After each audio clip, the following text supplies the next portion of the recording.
Hello, hello, hello, everybody. Welcome, welcome, welcome. Charles, you're with us, right? You can see and hear I am, everything? sir. Yes, I can see you Okay. fine. All right, so let me get an introduction in and then we'll start asking questions. Welcome to Kidney Stories 2 broadcast. Our guest tonight is Charles Chuck Pecoraro. I hope I pronounced that halfway right. He is a 63-year-old man from Florida who is seeking a kidney. He was born into a military family, but became a business manager from the age of 19 in 1979 until June of 2019 when he became ill. He is married. He has two children. He has been an independent transportation driver in Myrtle Beach, South Carolina for over 12 years before he created his own company, Cab CABBZ Here Taxi, that became a company with 40 plus vehicles and drivers. In June of 2019, he was diagnosed with malignant melanoma cancer and had to undergo several surgeries in order to isolate and remove the cancer. In the process of recovery, he found himself unable to think, confused and agitated, and had difficulty communicating.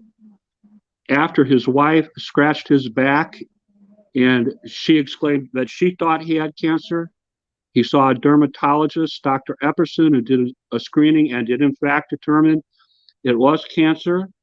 Due to high blood pressure, he was referred to a primary care physician. In November of 2019, Dr. Hess conducted a physical examination determining the blood pressure was high, and despite medication, the blood pressure remained high. So in February of 2020, additional tests were ordered.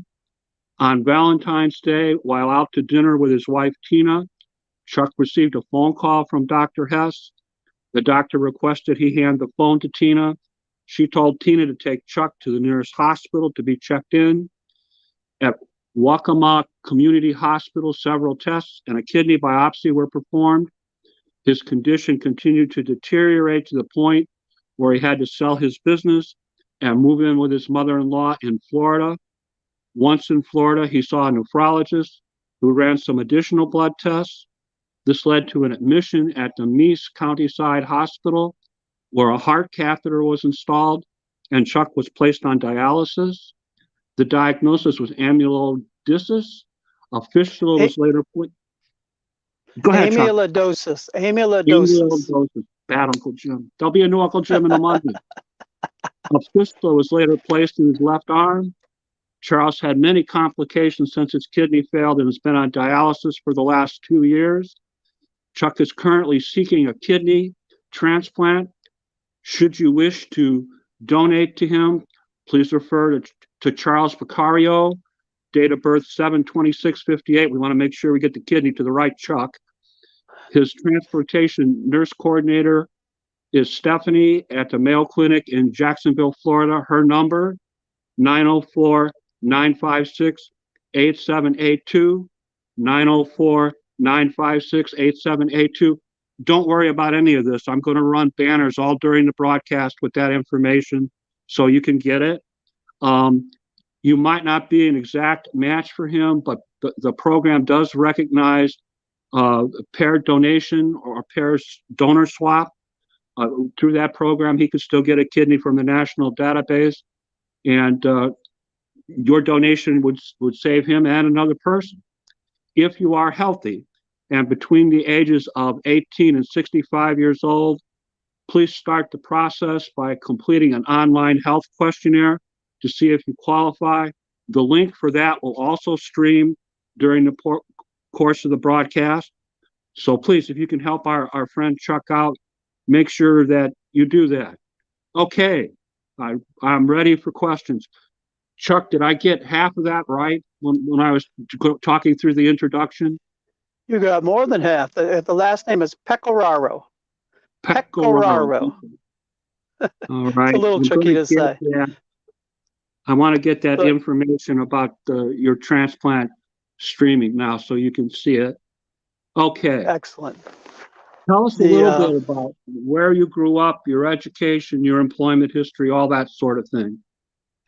I was lucky enough to be born into a military family. My dad was in the Air Force, and I was born in Spokane, Washington. And because of that, I was able to travel a lot of the United States while my dad was taking additional schooling. And then he went back with his family to Buffalo, New York, and Niagara Falls, where there's an Air Force base.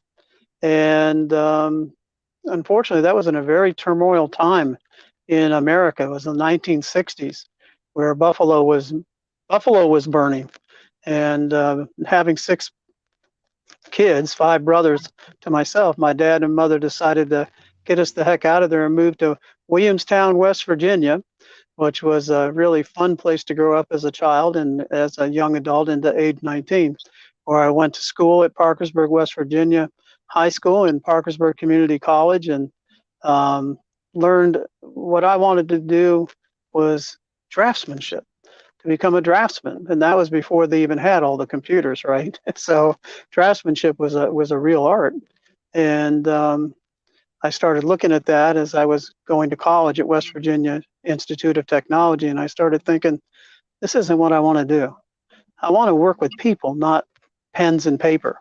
And I ended up leaving that and going into marketing and sales, and I ended up moving to Virginia Beach, Virginia, whereas at that time, my 4 brothers and father were all stationed on the Kennedy. And there was a funny time in America because they would allow family to still cruise together, and they don't do that anymore because of war times. But we ended up having a nice family area there for years. We had lots of the family members there, and I went into work as a polypropylene extrusions technician, line technician, and I ran a marketing program for, at that time, opening up all the different strapping machines that were going into the post office, and they would wrap the strap like you see around newspapers and bundles of mail. And we ended up setting up a national program out of that. And then after that, I ended up moving with my family, and we went down to areas of Florida. I was lucky enough to grow 18 and turn 18 in Key West, Florida. And my dad was in the Navy there, and because he had switched from Air Force to Navy from where we were, and there weren't a lot of Air Force bases in Parkersburg, West Virginia. So ended up, when he went back in, he joined the Navy instead of the Air Force. And between the two, he stayed in for 31 and a half years. So I'm really proud of my family. I've had 5 brothers that served in the Navy, and I have lots of nephews and nieces that served either in the Coast Guard or the military. And part of that gave me a very disciplined work ethic. And I worked very hard and very tirelessly at what I wanted to do, and that was create people.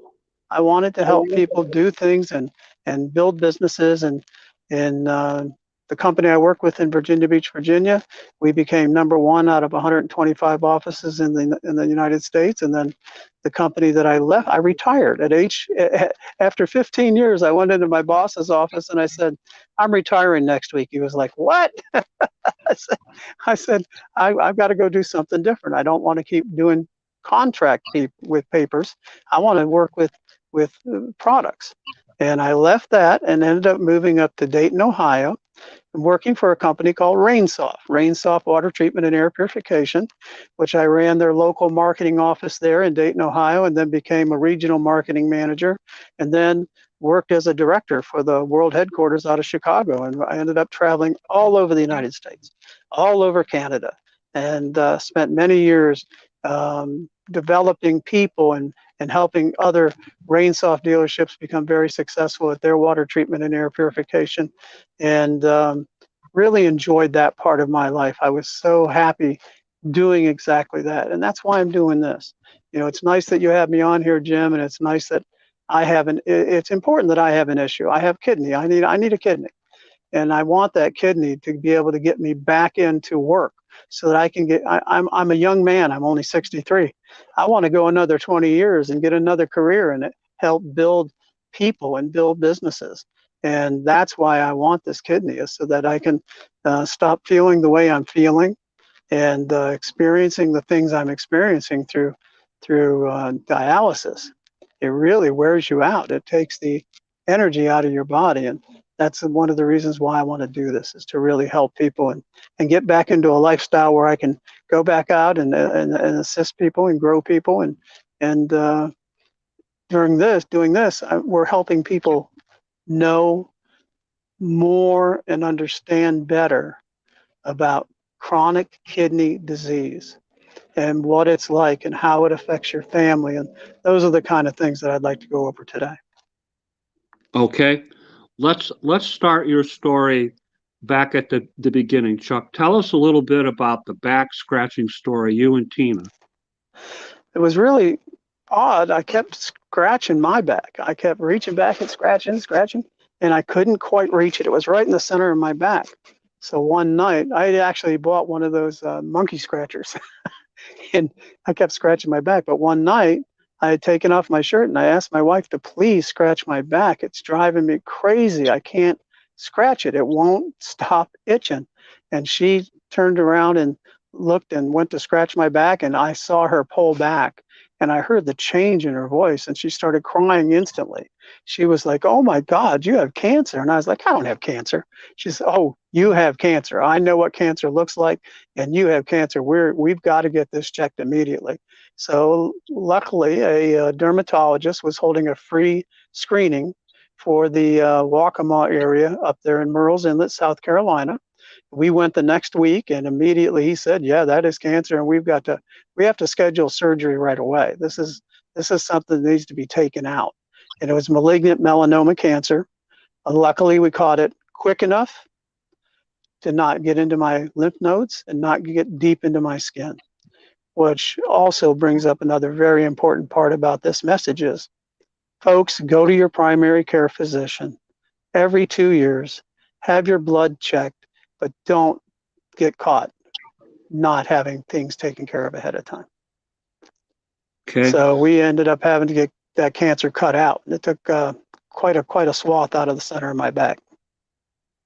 Okay, because I have a note that you underwent several surgeries in order to isolate it and remove the cancer. Can you tell us a little bit about that? Yeah, the first surgery they do is to actually take out what they believe is going to be the area where the cancer is spread. And the second surgery they do is to actually expand upon that area so that they can kind of better operate on it and to make sure that they're going to get it out. And then the third is they actually go in and then they send samples out to make sure that there's no other cancer existing in any of the lymph nodes and any of the areas around that. It had a certain name to it. I think it was like a SWAT.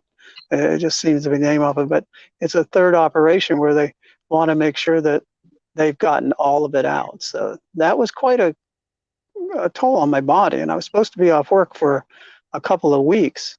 But during that time, which was June, July, August of 2019, I was going through this recovery, and we have to go in and we have to do wellness checks. So I would go in into the doctor, Dr. Epperson, and he said, "Oh, everything looks good here, but your blood pressure is extremely high."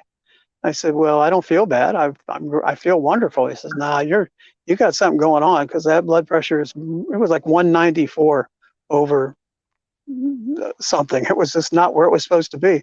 So he referred me to a primary care physician, Dr. Hess, and Dr. Hess had me come into their office in November to February of 2019. And during that time, she had given me some medications to try to bring the blood pressure down, and it wasn't working.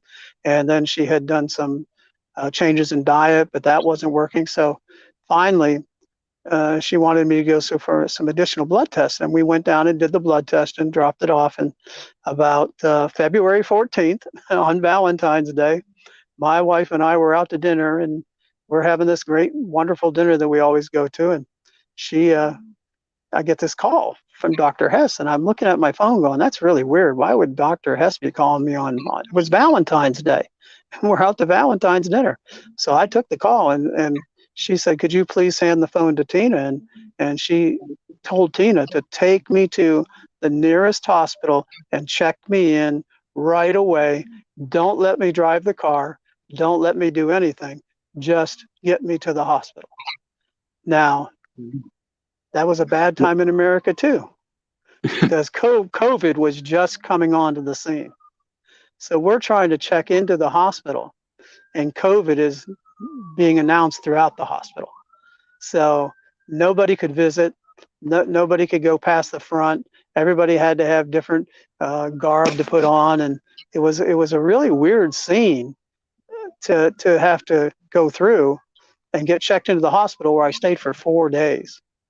And during that time, I was really, really sick, but I got better through medication and things. They got me better at an exact same time that my wife and I were having to move. Unfortunately, because of brain fog, which is something I hope we'll talk about a little bit more, Sure. brain fog caused me to make some bad business deals and to make some bad decisions. And I lost my business. And that business had grown to be Cabs Here Taxi. Cabs Here Taxi was a fun way to say it. And we had 26 cabs and over 50 drivers. And during that time, we were the #1 biggest, largest cab company in Myrtle Beach, South Carolina. But I couldn't keep it because I wasn't thinking straight. I wasn't acting straight. I wasn't communicating straight. I wasn't interacting straight. I was just not me. I was somebody completely different. So that was a real challenge. But we moved down here to Safety Harbor, Florida, where I'm now living with my mother-in-law in her house, because we lost our house and I lost my business. So it's been a real hard Give haul. me a chance to ask some questions, Chuck. Okay. Okay. I understand that Dr. Hess ordered some additional tests in 2020. Apparently, she got the results, called them to you on Valentine's Day. You ended up going into Waccamaw County Hospital. Can you tell us what they did for you while you were in the hospital? Well, they basically got my chemistry back to balance. For that period of time that I was in the hospital, through medication, they were able to at least get my blood pressure down and the chemistry in my body to the point where I was allowed to leave the hospital only long enough to drive the truck from there to here. Okay. That was all they were doing. And then they made me want to find immediately a nephrologist when I got to Florida. While you were in the Waccamaw Community Hospital, they also do a biopsy? Now, actually, the biopsy took place here at Meese Countryside. I think that I had miscommunicated that to you. So Dr. DeCuna, who is my nephrologist now, had ordered that biopsy in February of 2020. And it went up to several of the hospitals up in the north. I believe a Brigham Women's Hospital and a Mayo Clinic, and they found the familia. I'm going to have to look it up myself because I can never remember it. Transthyretin amyloidosis, a very, very rare family genetic disorder. And it's what caused my kidneys to go. Tell me a little bit about what you know about amyloidosis. Amyloidosis is an illness that causes proteins to misfold within your body. And those proteins then attack your body rather than protect your body. Some of the things that your body does is, of course, it works through the process that we have of growing the body back to health. And mine was actually hurting my body instead of helping my body. And it literally killed my kidneys to where I have zero kidney function. I have no kidney function. Zero. It's hard to believe when I tell people I have not had urine in a year. I don't make urine at all because I don't have any kidney function. Wow. It's my understanding that from the time that you were first diagnosed with cancer, at least until the period of time that you were hospitalized in Florida, that you've had issues, confusion, been agitated, unable to communicate, difficulty thinking straight. Can you tell us a little bit about what that's been like? It was frustrating. It was like being a person inside somebody else's body. It's like you're trying to communicate things to people and you weren't able to, and you're trying to have conversations with people, and you just weren't able to connect. And the more I found out about it, and the more I looked into it, I started hearing about this thing called brain fog. And now you hear about it all the time because of COVID. And one of the existing uh, things that exist after COVID is brain fog, and brain fog is well known and well talked about at this point. But back then, which is so long ago, back then it was not really mentioned. Brain fog was something I ran across by reading a site up in Canada on. It's called The Bridge. They have a very good site about amyloidosis, and working with families that have had amyloidosis and trying to work their families through what it's like to have a person in the house with amyloidosis. So that was a very interesting site to go to, The Bridge. And that brain fog was very hard to deal with and very hard to accept, and it's been quite a challenge to try to get over. And I don't think I'm 100% over it, but I think I have my brain back at this point. Okay, let's talk about this period of time when you leave Waccamaw County Hospital in, was it North Carolina or South Carolina? South Carolina, Murrells Inlet, South Carolina. And I understand that you're moving by February 21st, 2020 to Florida with a truck.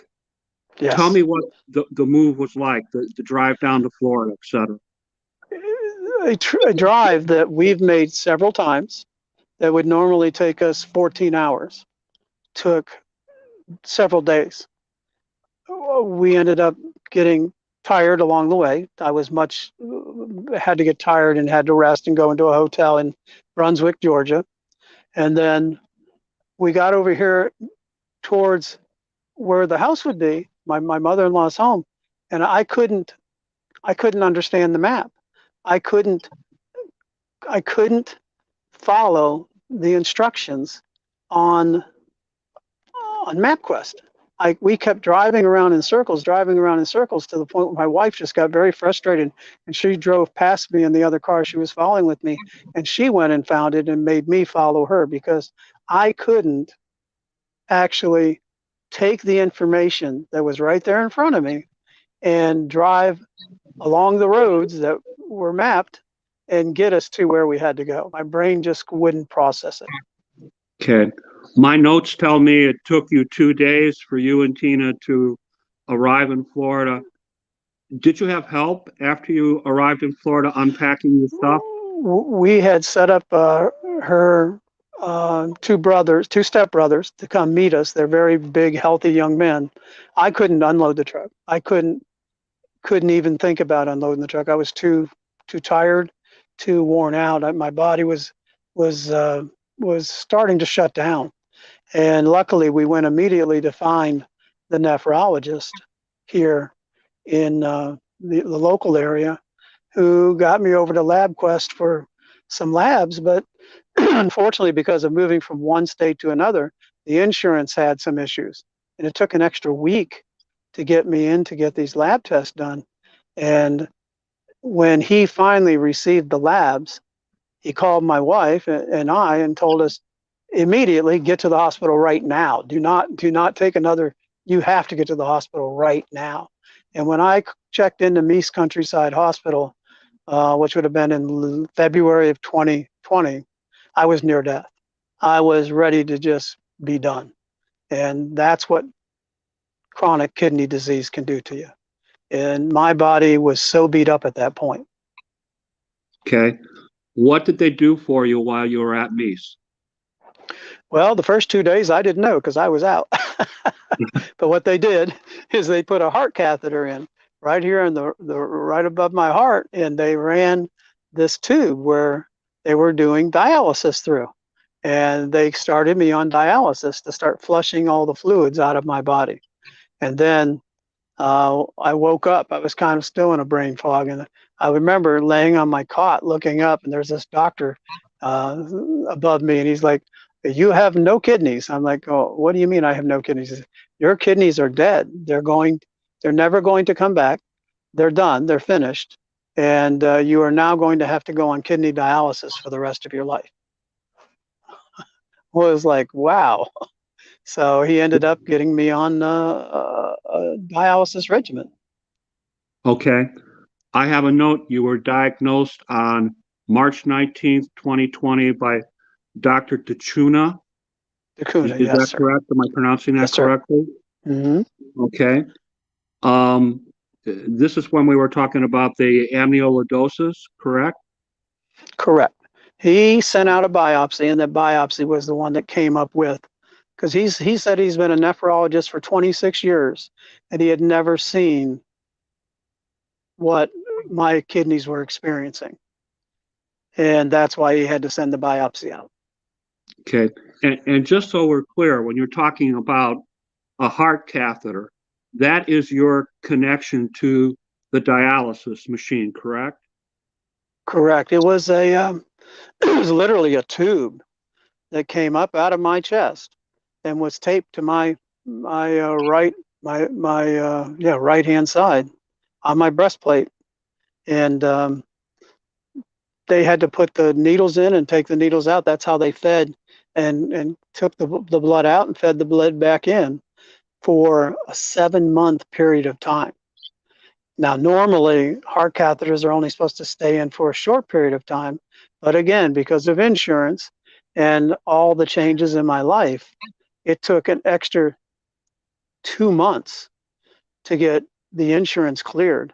So I was having to go through the heart catheter for a long time, so long, in fact, that one night I laid down to go to sleep, and I reached up to move my pillow. And this is at 9 o'clock at night. It's pitch dark in the room. And all of a sudden I hear this bloop, and I'm feeling around on my chest, and I could feel fluid everywhere. I'm like, oh, honey, something's wrong. She has the light on her side. So please turn on the light. We turn on the light, and there's blood. Every time my heart would beat, blood was spurting everywhere because the catheter had completely blown out. There's a little balloon in there, and that balloon then causes it to grow with inside your body into the skin, and that's what holds it in place. But for whatever reason, when I reached up to grab the pillow and move it underneath my head, it caused that balloon to deflate, and that whole catheter came out. 14 inches of plastic, boom, and blood spurting everywhere. They had to call an ambulance. Luckily, now I had learned enough at that point that keeping pressure on the point stops the blood from flowing. So I'm holding the wound on my chest with my thumb, talking on the phone, and I actually called the hospital, called the ambulance, and I'm talking to the people on the ambulance, going, "Now I'm good enough that you can come in and just walk me out, but I will walk out to you, but I need to get out there as quick as possible and get to the hospital." So it was quite an experience. Not something you want to go through. Okay, tell us what happened after you went to the hospital. Well, they put me in for an emergency replacement of that the next day, and then ended up having to get scheduled for a fistula. And the fistula was something that has to get put in, but it takes 3 months to mature. So now I was having to have an extended period of time still with the heart catheter where you can't take a shower. You have to never get it wet because you don't want to have any chance of infection. And you're having to work with this thing in your arm that they give you like one of these squeeze toys where you're squeezing every as much as you can because you want to build the fistula up, is what they say. So I'm like squeezing this toy, this styrofoam toy, and pumping that up, trying to get that thing as healed as possible so that I can get this heart catheter out and be done with that. And that was a several month period of time. During that time, I had an inguinal hernia come through my abdomen, and ended up having to go back to the same hospital. The doctor's trying to push that thing in, and the pain was so bad they had to put me out to put it back in. And had a lot of experiences of my body changing. I lost 112 pounds. I went from a size 46 pants to a size 39 pants. Okay, let's back up a little bit. I have a note that said you had 2 vascular surgeries and you had a stent installed in your arm in addition to having the catheter removed. Can you tell us a little bit about that? Getting the fistula put in, they had to have the vascular surgery. And then that didn't mature enough. So they had to go in and they had to put a stent in. And then they had to wait for that to mature. And still in the meantime, I had to have the heart catheter in. But finally, they did get it working, and they did get it where now I do all of my dialysis through my fistula. In fact, earlier today, I posted a video of me being hooked up to dialysis so that people can see what it's like to watch your blood come gushing out of your body and going through these tubes into a machine so that you can see it come back around. It's quite an event to have a fistula put in and get it working and get that heart catheter finally taken out. Okay. I want to talk a little bit about the hiatal hernia too. Tell us what they did for you after the time that this burst, for lack of a better term. What did they do for you at the hospital?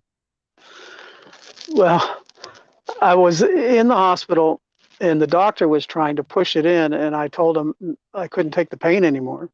So they actually put me out, and then when I woke up, I was feeling around and I could feel that the hernia was in. I was like, hey, good news, it went back in. And they're like, yeah, I know, we put you out to do it. So they put me out and they kept me in for 2 days, and they sewed me up with a mesh and put my gut back together to hold my guts, my insides in, because literally my organs were coming out of my body, and they had to put them back in and sew it back up.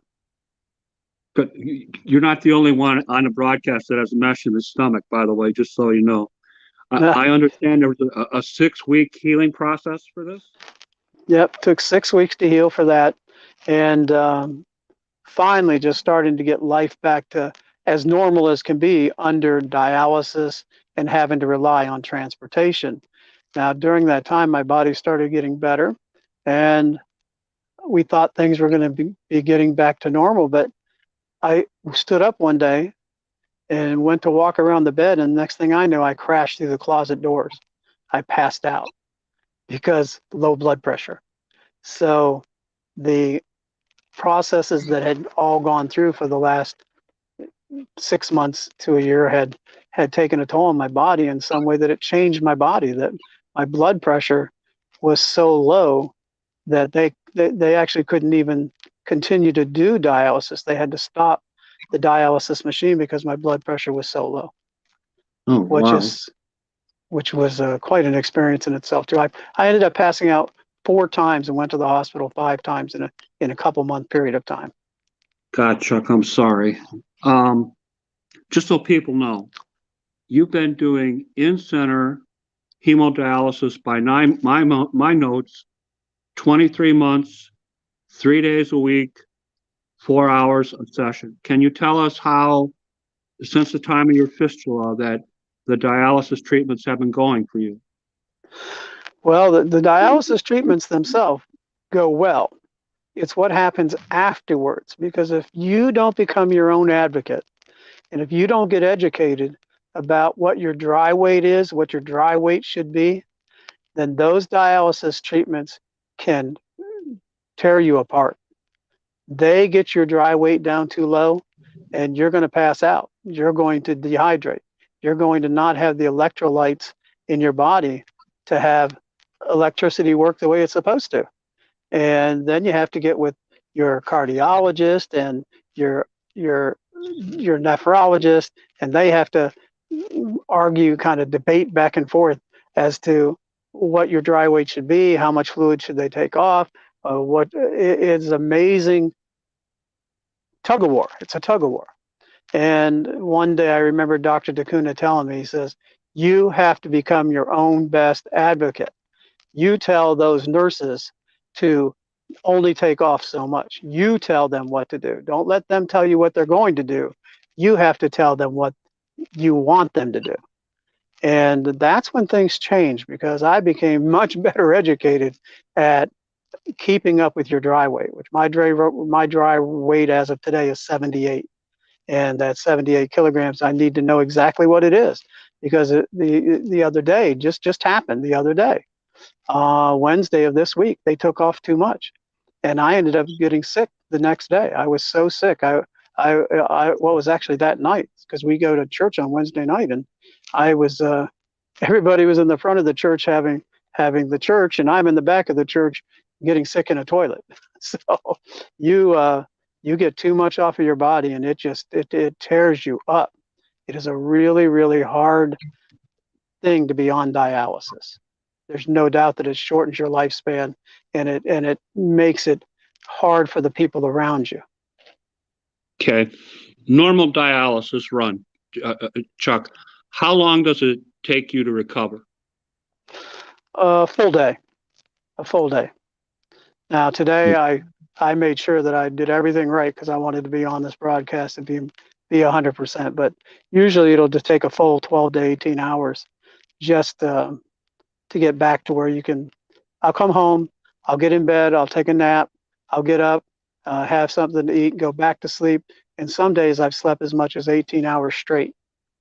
If you don't keep enough fluid in your body, but yet not put too much fluid in your body, you have to have that balancing act.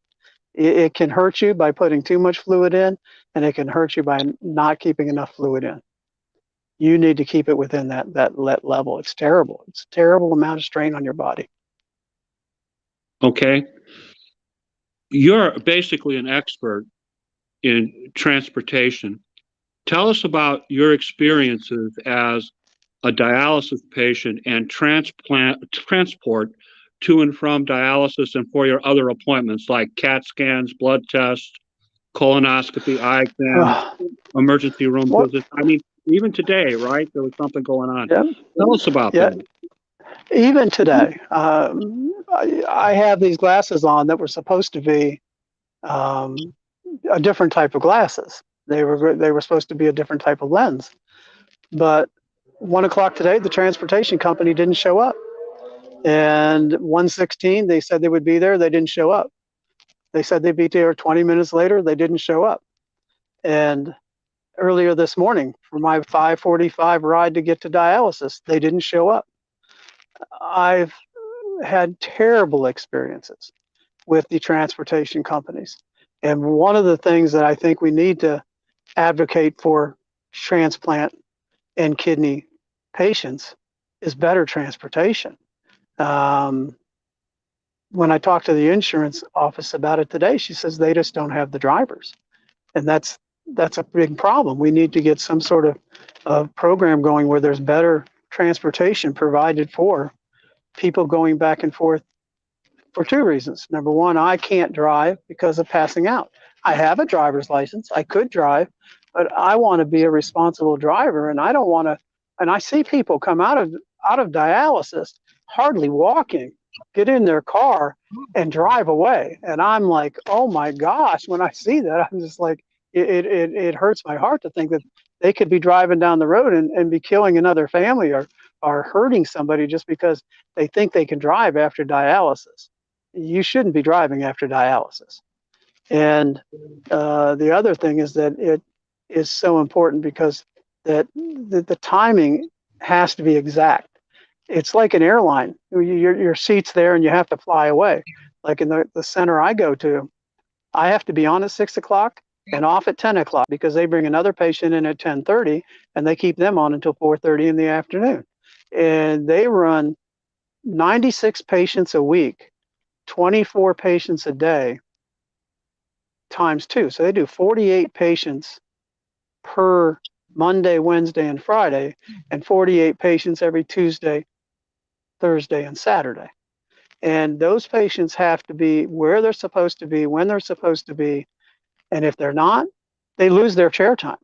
They don't get to make up for it. Like when I came in late earlier this week, I lost 2 hours worth of chair time and had to be out of my chair. And I lost 2 hours of my dialysis because they can't just say, oh, Mr. Pecoraro, you came in late. That'll be fine. They can't do that. And we've tried to express this to the transportation company over and over and over again that it's not like I'm going out buying groceries. This is something that has to happen when it happens. And what I'm finding out, Jim, is this, that the insurance company calls and has this subbed out to a transportation company. In this case, in my city, it's Motive Care. And then Motive Care, which does many states, they're a big company for these kind of situations for healthcare patients. They then call local transportation companies, and the local transportation companies is who they sub the rides out to. So it's kind of like that old that old game at school where you're passing the buck. They are not the responsible person. The person that they sent it to is the responsible person. But then you go to that responsible person and they say, oh, we never even had a ride in the book that day because there's nothing in the system. Well, they actually take it out because they don't want to have it shown in the system that they didn't show up. They don't show up. The one thing that happened Wednesday of this week, the lady calls me. I call her saying she's late. She calls me back. She says she's going to send a driver. It's going to be a red Kia Soul. So I get on the site, which is nice, and they show the driver headed my way 4 minutes away. So I'm walking towards the gate. I figure I'll walk up to the front because I'm in a gated community, and I'll meet her so that when she comes up to the gate, I'll just hop in the cab and go, right? The transportation vehicle and go. Well, I get up there and I see her. She never even gets out of her vehicle.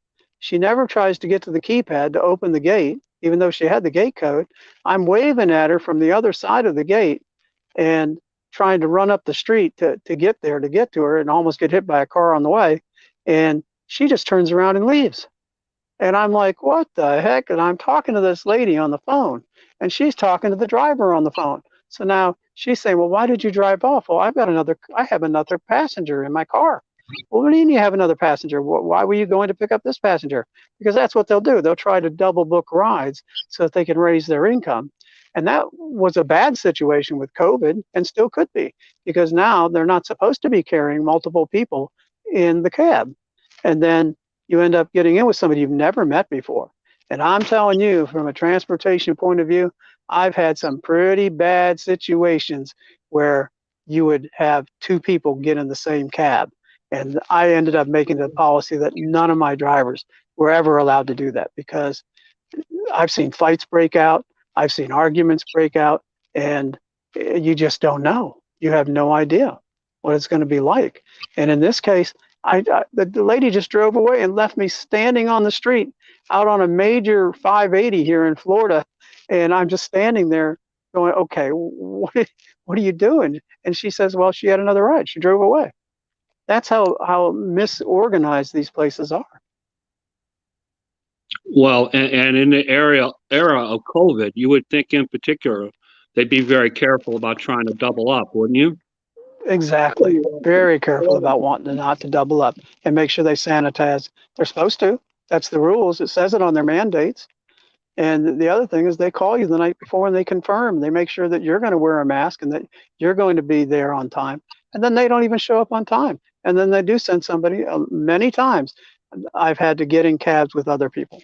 And that did not make me feel very good for several reasons. I live with a mother-in-law that's 78 years old.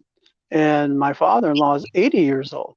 And she has COPD. And I don't want to carry anything home to them, because even if I'm healthy and I've been vaccinated, doesn't mean that I can't carry things to them. So they were not sanitizing their cabs in between and making sure that the vehicles were the way they were supposed to be by the insurance rules. Okay. Let's talk about another subject that I know you have a big interest in.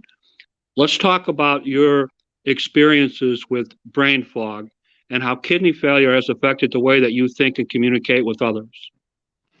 It really does, and that's something that I didn't understand when I was going through it.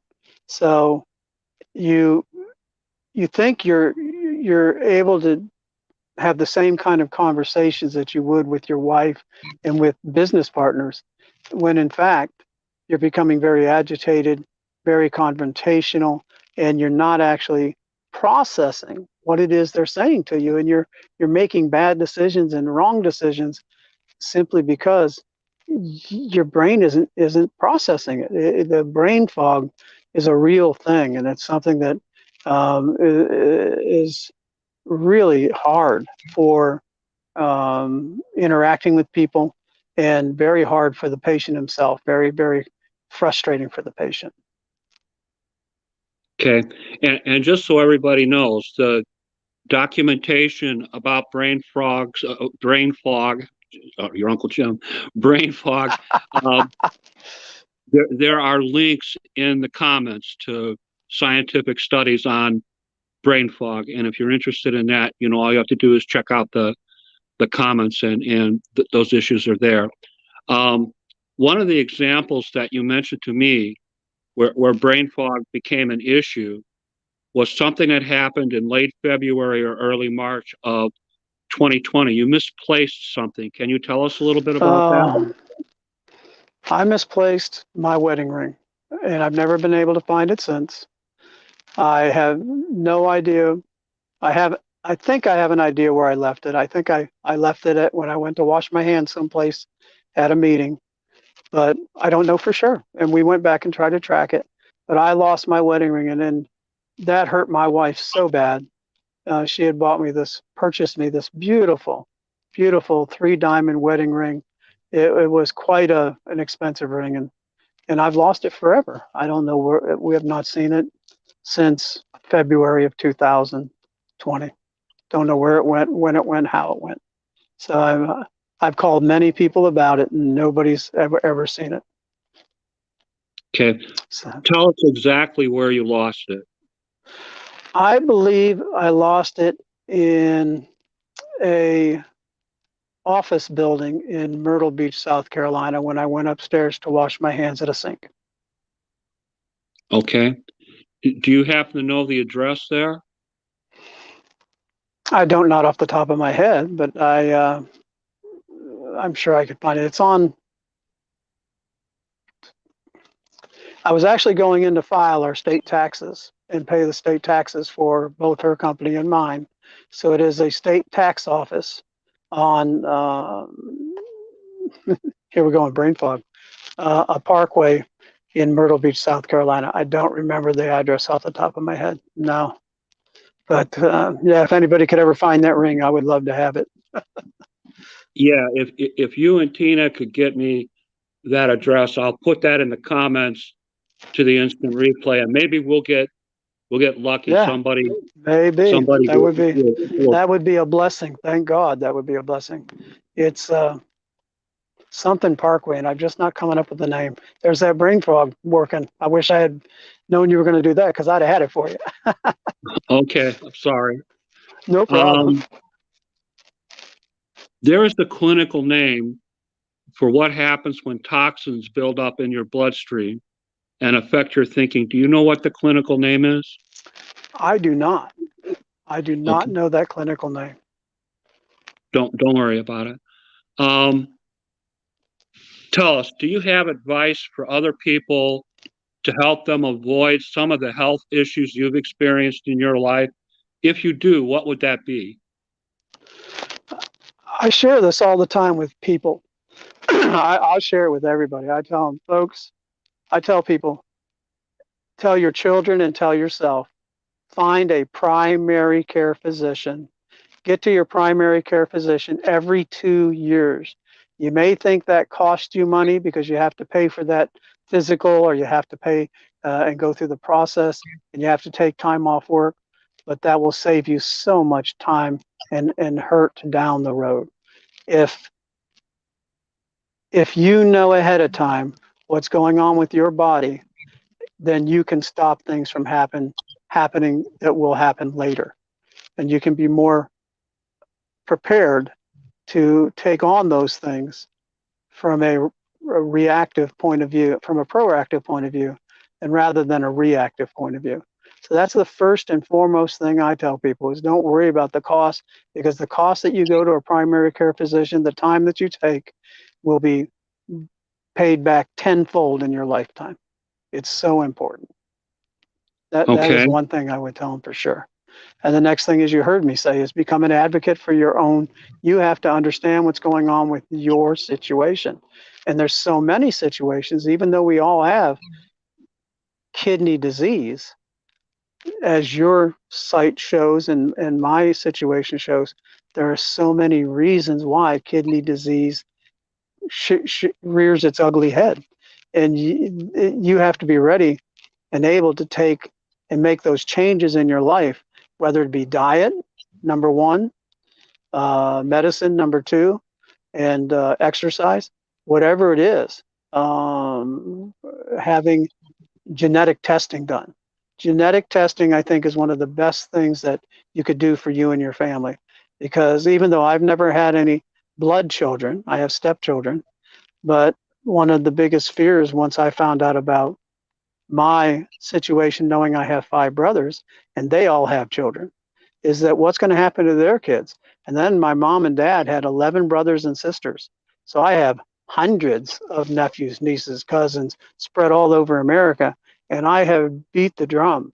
I've been on my Facebook site with them many, many times, telling them to get genetic testing done so that they can know ahead of time what's going on and what this amyloidosis can do to their bodies. Okay.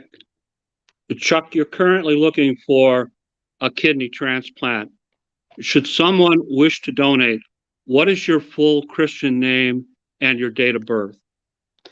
Charles Richard Pecoraro, Pecoraro, July 26, 1958. Okay, and I have your transplant center as the Mayo Clinic in Jacksonville, Florida. Your transplant coordinator is Nurse Stephanie.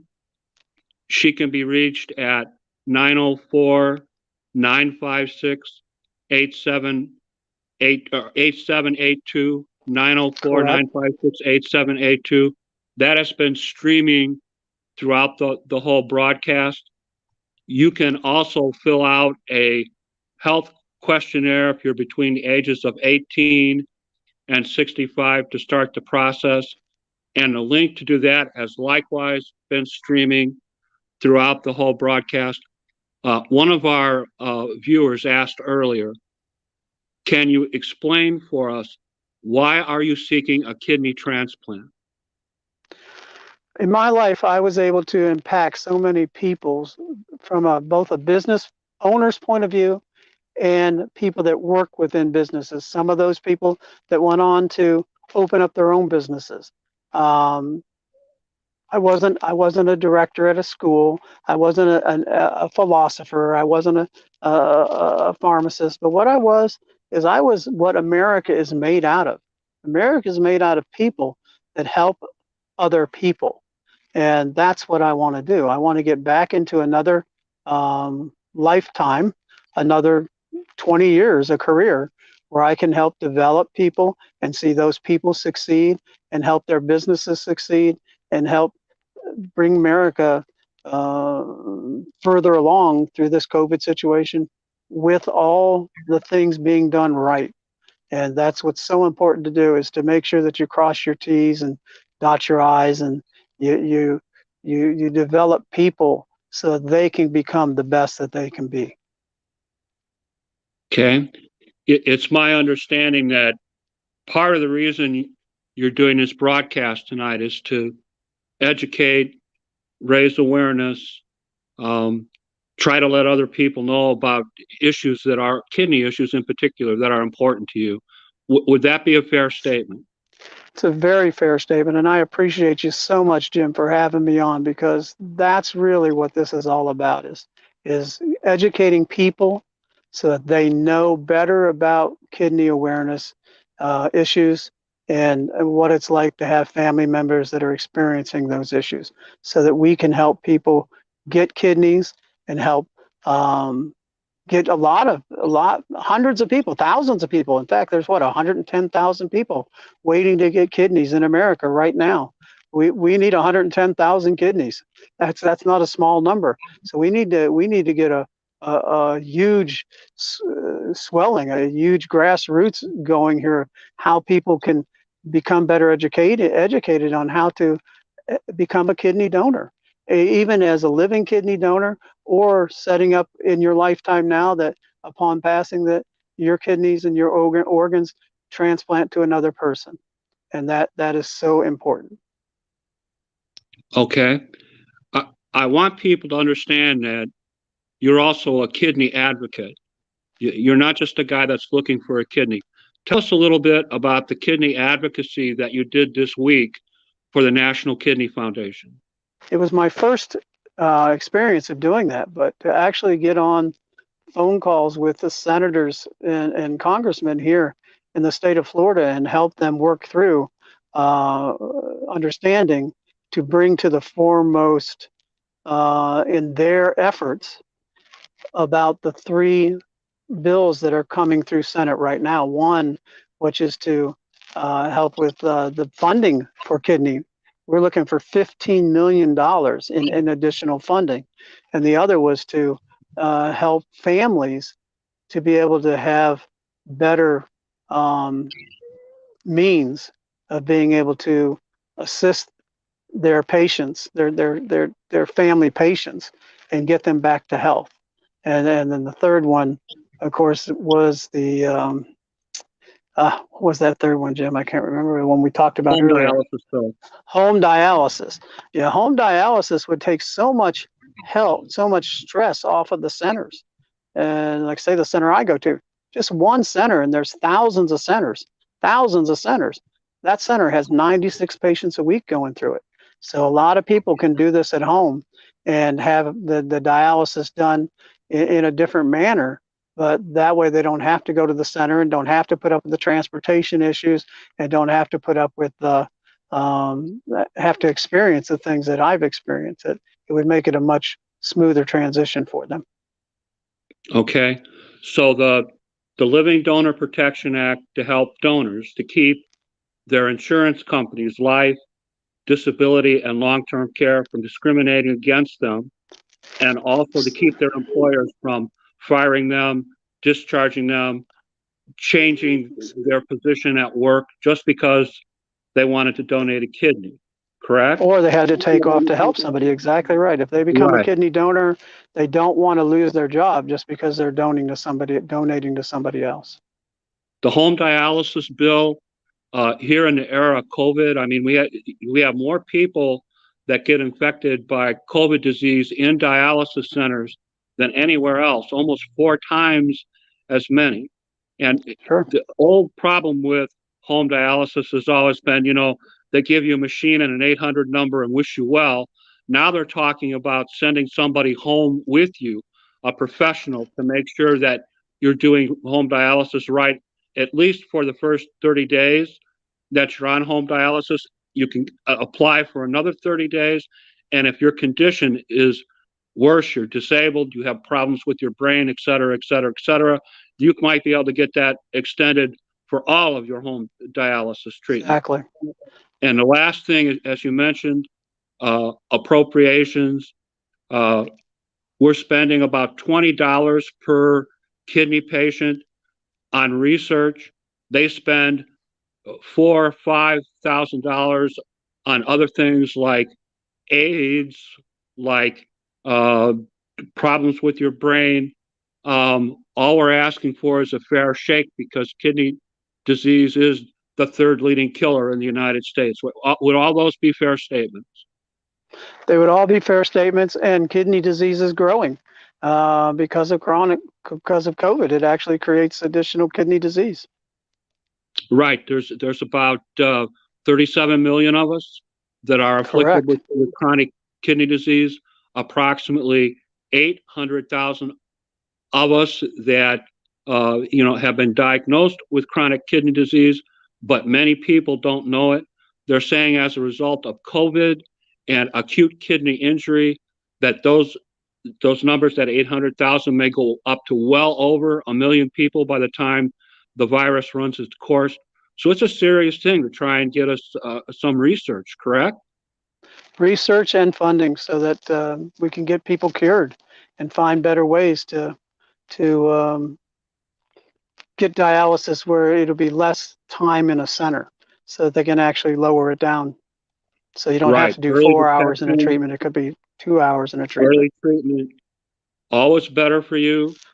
In Better fact, for if you you when get you go early on enough dialysis, treatment, better for you when you get transplanted. if you Are get those fair early enough statements? treatment, those are fair statements. But if you get early enough treatment, you can actually have your kidneys come back, and then you don't have to have a kidney. You can actually be off of the dialysis machine. And I've experienced people that they were off of dialysis machine for the rest of their life because they had early detection. Things like high blood pressure and diabetes can be slowed down or prevented. Correct. Okay. Is there anything else you would like to discuss before we close the conversation for this evening? Is there anything that I missed or that you just want to talk about? I think we've covered a lot of things tonight, sir. I think we've done a lot at this point. I don't think that there's much less to talk about. It's just please consider going out and being better educated at becoming a donor. It's so important, and it's such a gift of life. Give the gift of life to help others and help the people in the United States right now that exist, like myself, like you, Jim, had kidney transplant, that need transplants. And the only way I'm going to be able to get back to a normal life is to get a kidney. And right now, going through a cycle of be good one day, then go give your blood the next, and then take 12, 18 hours to come back, it's not a way of living. It's not, it's what I have to do, but it's not what I want to do. I want to become a more productive member of society. I agree with you there. I appreciate so much, Charles, you're taking time to come on with us. So I'm getting ready to wind up the broadcast. You sure there's nothing else you want to say?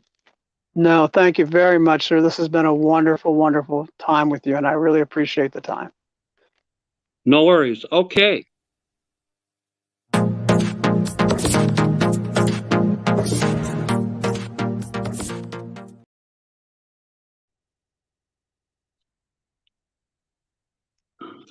Maybe.